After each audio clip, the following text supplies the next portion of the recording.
If you feel like you've lost your spark, your clarity, your energy, and even your sense of purpose, you're not alone. Midlife changes everything, but it's not the end, it's a reset, and you can come back stronger than ever with more confidence, clarity, and the real tools to get you there. I'm Lydia Martinez Ebling, certified fitness and nutrition specialist and hormone health coach. And I have over 30 years experience. And for the last 15 years, I've solely focused on women over 40, helping them reclaim their energy, their strength, by working with their bodies and not against them. Today, we're talking about something deeper than hormones and workouts. We're talking about you and how to get back to a version of you that feels grounded, clear, and powerful. Here's the deal. Aging is hard on everyone. Doesn't matter how well you take care of yourself. That's what you need to know. So stop beating yourself up. There's a lot of things that are happening as we start to mature. We're losing hormones. We're losing key hormones: estrogen, progesterone, testosterone. So we're dealing with brain fog, we're dealing with hot flashes, night sweats, poor sleep, mood swings, low libido, all these different body changes. And then we have the environmental change. The environmental change of maybe now your kids don't need you as much as they did, but you shifted from taking care of your kids to maybe taking care of your parents. And it's a real responsibility. There's a lot of things happening. And not only that, you kind of feel dismissed or forgotten about or kind of written off.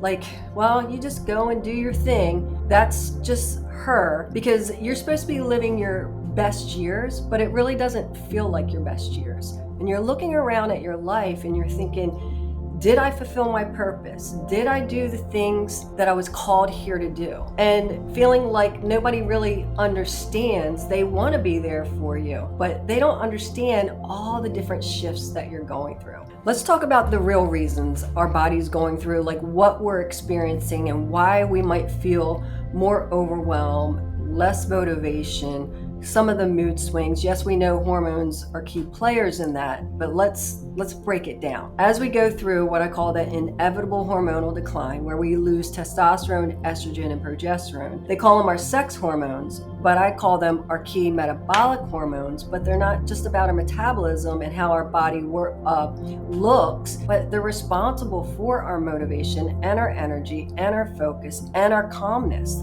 which people, a lot of times, they don't realize that. Testosterone actually gives us our motivation. It gives us our confidence. And estrogen helps our brain function, gives us clarity, gives us focus, gives us motivation. Then you have progesterone. Progesterone is really responsible not only for how we sleep at night, how we retain water or not, but actually gives us our calmness. I always like to say it's don't worry, be happy hormone. So as these hormones start to go into that decline, that's where all the shifts happen. But then you add in your physical environment.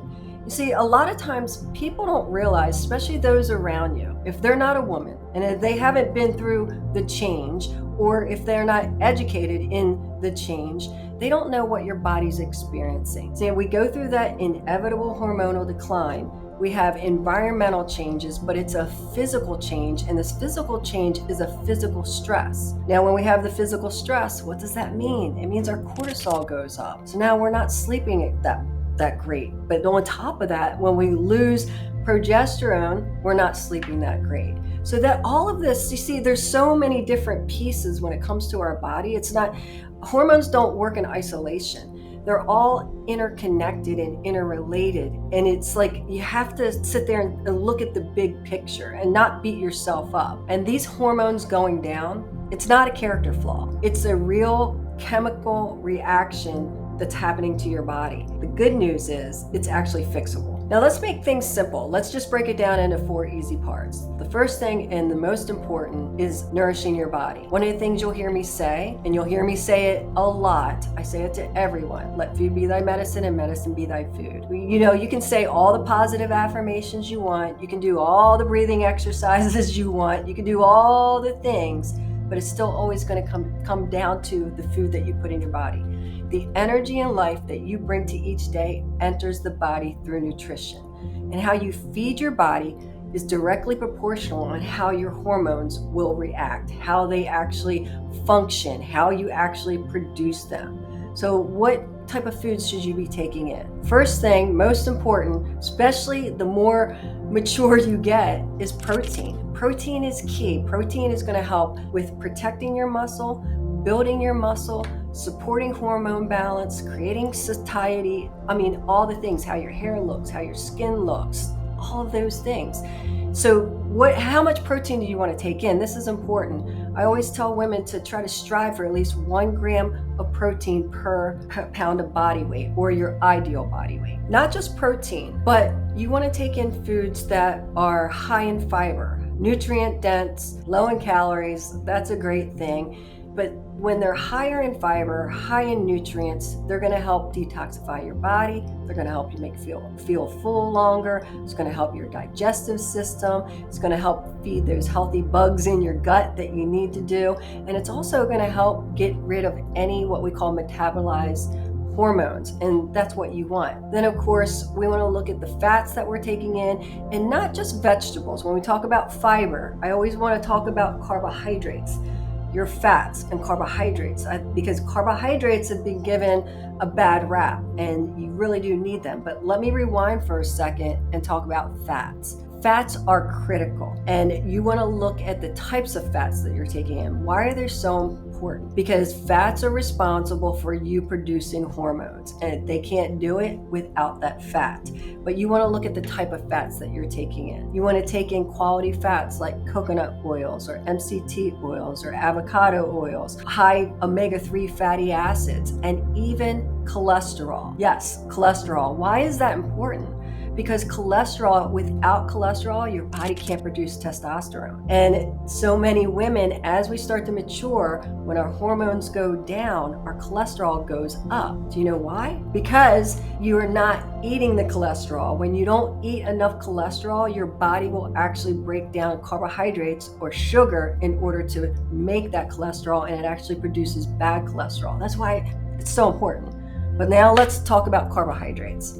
Carbohydrates are really important as well because they're the preferred fuel of the body. They give you brain fuel, but they also help your body create muscle. And carbohydrates, they don't produce hormones. Like protein and fat actually help produce hormones. Carbohydrates don't. What they do is they help direct the hormones. So see, they're really important: protein, fat, and carbohydrates.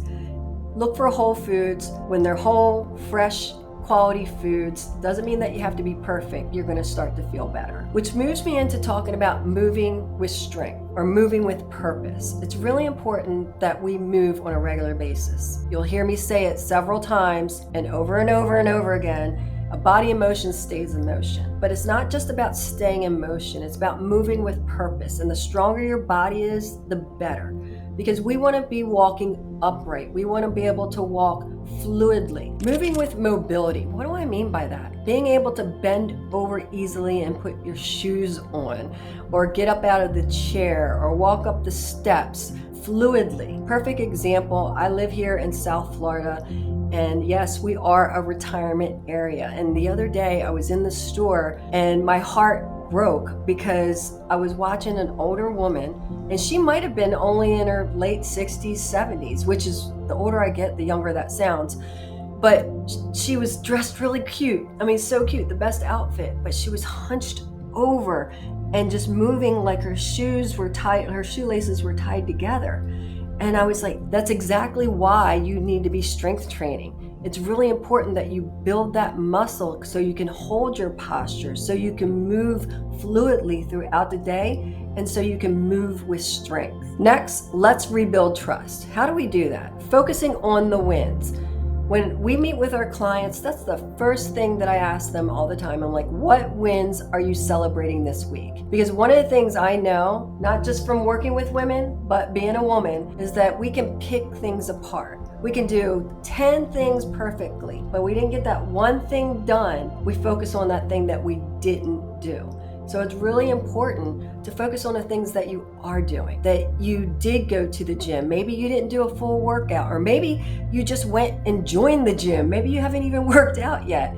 Maybe it's that you drank enough water today. You got your steps in. You went to bed at a great time. I mean, whatever it is, just focus on the things that you're doing right. And the more you do, the more you do, the less you do, the less you do.